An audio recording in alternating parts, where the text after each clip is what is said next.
il est statistiquement avéré, sociologiquement avéré, que les parts du marché de l'emploi occupées par les travailleurs venus de l'étranger, et notamment les travailleurs sans titre de séjour, sont spécifiquement des emplois délaissés par les travailleurs nationaux.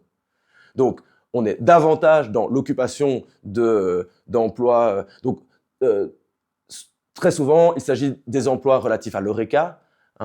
Vous allez dans n'importe quelle arrière-cuisine du centre-ville de Bruxelles et je vous mets au défi de vous tromper sur un sans-papier, j'en suis certain. Toute cette économie de l'Horeca fonctionne sur une main-d'œuvre clandestine, sous-payée, exploitée.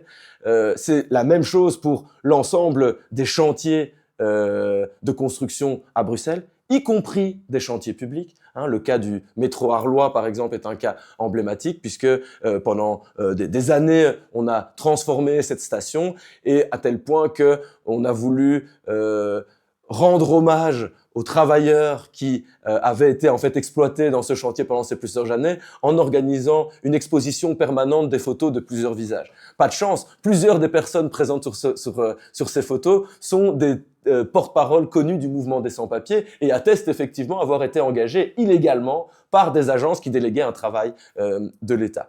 Et donc, Eureka Construction, système du care aussi, aide à la personne, aide à la jeunesse, aide aux bébés, aide aux vieillards, sont typiquement des espaces occupés par des personnes étrangères, mais aussi particulièrement désinvestis par les travailleurs belges. Donc, ce phénomène de concurrence sur cette tranche-là du marché de l'emploi est à relativiser, voire statistiquement, c'est aussi un préjugé dont il faut tordre le cou.